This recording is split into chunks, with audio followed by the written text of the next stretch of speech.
धक्कादायक घटनांची जाणीव करून देणारे एक अनोखे पथनाट्य मेळघाट रंगोत्सवात सादर करण्यात आले। अमरावती जिल्ह्यात 21 दिवसाच्या बाळाला 62 वेळा चटके दिल्याच्या घटनेवर आधारित हे पथनाट्य दर्शकांच्या मनाला थेट भिडले। या पथनाट्याद्वारे अनिष्ट प्रथांवर प्रहार करीत आदिवासींना विज्ञानाचा मार्ग दाखवण्याचा प्रयत्न करण्यात आला। मेरे भाई को झटका मत दो बाबा।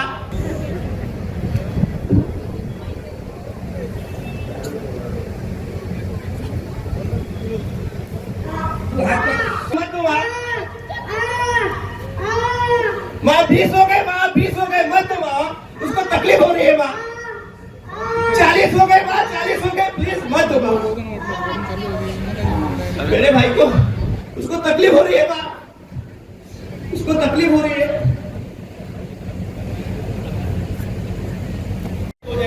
बाबा ये छोटा वाला भी बीमार है, इसको भी इसका सभी का बीमार है। संडास है बाबा।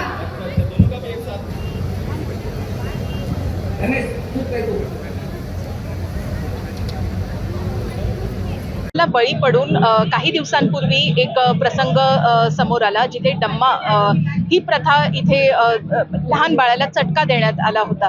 तर ह्या अशा प्रथांना बळी न पडता आपण आरोग्य विभागाची मदत घेऊन दवाखान्यात लहान मुलांना आणि प्रेग्नंट महिलांना आपण योग्य त्या वेळी आरोग्य विभागाकडे घेऊन जाऊन योग्य तो उपचार केला गेला पाहिजे। यासाठी आम्ही एक पथनाट्य आरोग्य विभागाने ऑर्गनाईज केलं आणि इथे त्याचं सादरीकरण केलं। खूप असं एकदम मनाला हळवून देणारं एक पथनाट्य इथे सादरीकरण केलं गेलं।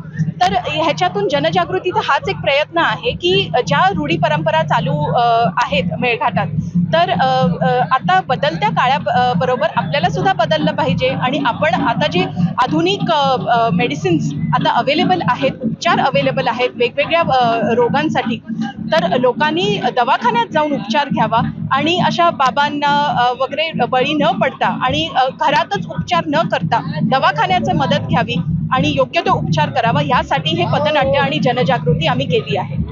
या पथनाट्याच्या माध्यमातून जिल्हा आरोग्य विभागाने समाजातील अनिष्ट प्रथा आणि असामाजिक कृत्यांवर प्रहार करीत जनजागृती केली आहे। सहाय्यक जिल्हाधिकारी प्रियवंदना माडरकर यांनी आदिवासींना विज्ञानाची खास करून त्याच्या आरोग्याची काळजी घेण्याचे आवाहन केले। मेळघाट रंगोत्सवाच्या या खास पथनाट्यातून एक नवा संदेश समाजापर्यंत पोहोचण्यात येत आहे।